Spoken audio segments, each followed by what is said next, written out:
una persona a la cual yo aprecio, quiero mucho, es mi amiga personal y es la maestra Verónica, la cual no solo quiero presentarles, quiero que la conozcan, pero quiero que ella nos explique y nos diga un poquito qué es lo que hace, qué es lo que ha hecho, cómo ha compartido con nosotros.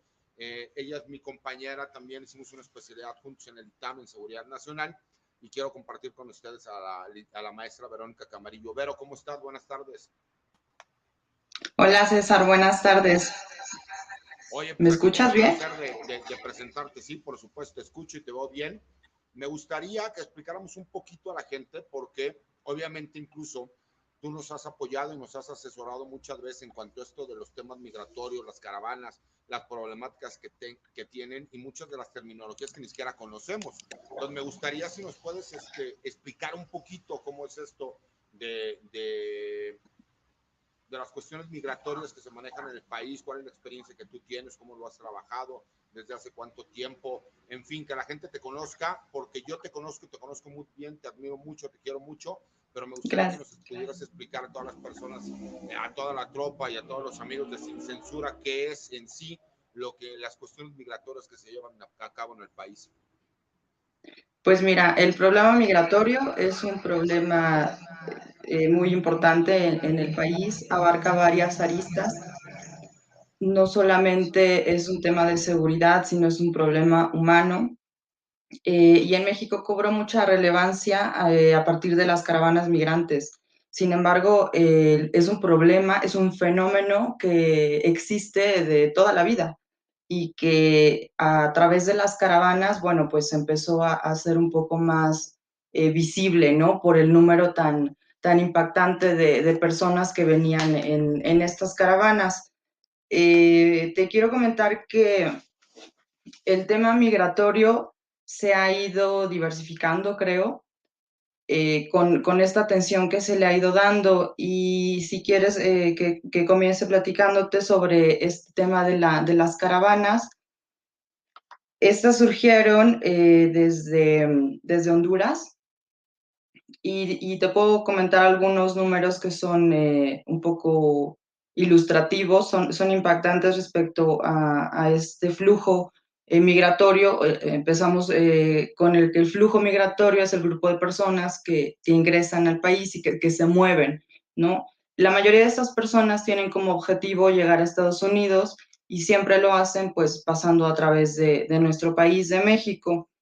Eh, en el 2018 fue cuando surgieron estas caravanas, y para ser exacta fue el día 19 de octubre cuando llegaron estas personas organizadas hacia la frontera sur, es decir, Chiapas. En este punto, entre Ciudad Hidalgo, que es Chiapas, y Tecumán, Guatemala, irrumpieron pues de forma violenta las personas que estaban hasta el frente, y es pues un poco, no sé si es de risa o es preocupante. Lo único que hicieron fue forzar una pequeña reja que era la división que era entre pues, los dos países, ¿no? Entonces, aquí hay cifras, que no hay una cifra exacta que se maneja del número de personas que ingresaron de esta forma violenta a nuestro país, pero la mayoría maneja que fueron aproximadamente unas 7,000 personas, más o menos. Pero del lado de México, las autoridades mexicanas, bueno, está el Instituto Nacional de Migración, que es el encargado de esta actividad con los extranjeros. Pero bueno, ante 7,000 personas que venían, del lado mexicano no hay un número de agentes migratorios que hubiera dado el Instituto Nacional de Migración. Sin embargo, sí hay cifras respecto a la Policía Federal, que en ese entonces hizo el apoyo para la contención. Y la cifra de policías federales eran de 200 policías federales, más acompañados con agentes de migración. Todos iban desarmados, pero también hay que hacer mención que los agentes migratorios no pueden portar armas, no usan absolutamente nada, no pueden usar ningún tipo de arma, y en ese momento los agentes federales también se encontraban desarmados, pero a pesar de que tenían la instrucción de solamente contener, bueno, ¿qué hubiera pasado si alguien hubiera reaccionado de forma diferente? Creo que reaccionaron muy bien los elementos de Policía Federal en ese momento, también los de los agentes de migración, pero ¿cómo pueden contener 200 personas a 7,000? Ahora, ese fue el foco principal y este es un fenómeno que pasa a diario. Los extranjeros cruzan la frontera diariamente, en mayor o en menor medida. Estaba revisando las cifras de 2020. En 2020 las cifras bajaron en cuanto a flujo migratorio. Sin embargo, en este 2021 están incrementándose nuevamente.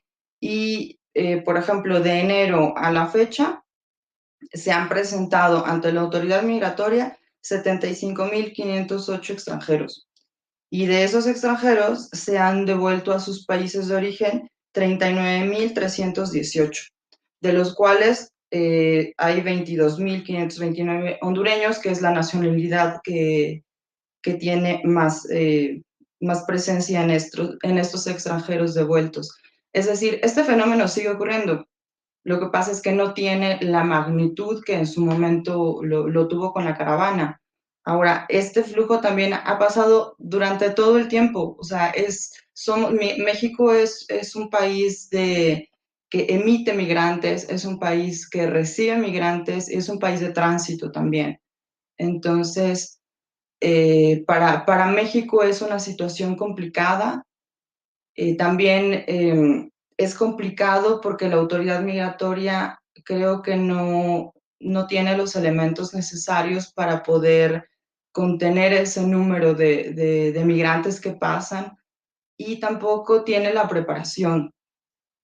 Es cierto que hay algunos agentes migratorios que reciben cierta capacitación antes de ingresar, pero son muy pocos. Podría decir que es un porcentaje bajísimo, y además es tan poca los elementos con que cuenta el Instituto Nacional de Migración, que para este tipo de eventos o para otros momentos en los que considera conveniente que hay que mandar elementos de otros estados hacia la frontera sur, mandan administrativos.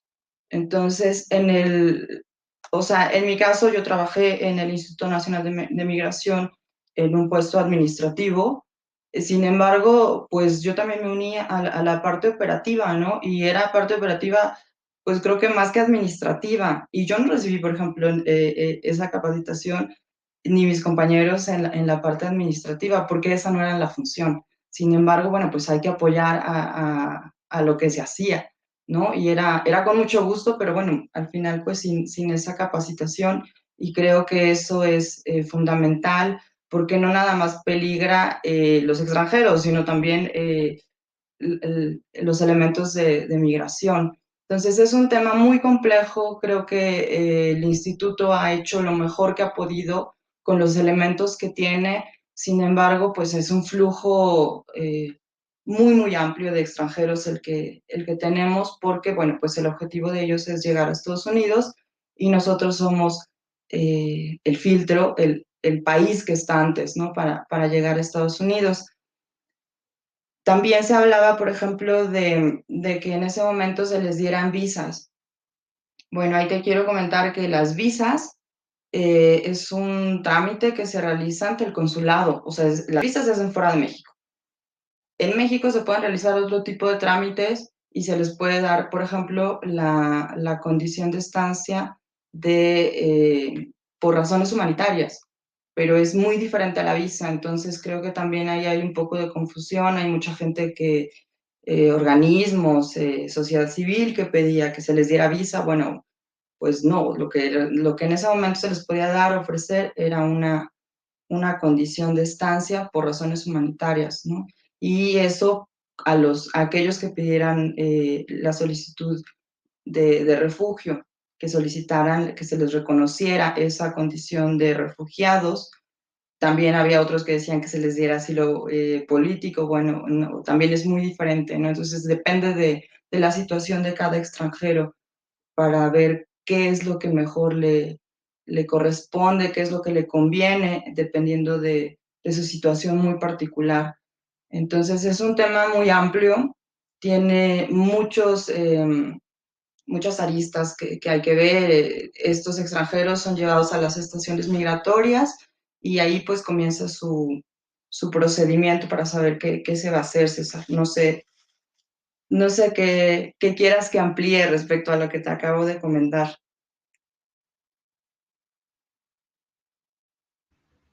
Mira, mi querida Verónica, a mí lo que me gusta de lo que nos acabas de explicar ahorita es que muchas de las personas desconocemos exactamente cuáles son los procedimientos que se tienen que llevar a cabo. Por lo que entiendo, toda aquella persona que ingresa de forma ilegal en el país, obviamente ya está cometiendo una violación a nuestro sistema migratorio y entonces se tiene que checar en específico la situación de cada una de estas personas. Por lo mismo que me comentabas, ¿no? El visado no se puede solicitar directamente al México porque entonces son los consulados quienes tienen que manejarlo como tal. Mi duda viene aquí, ¿cuáles son las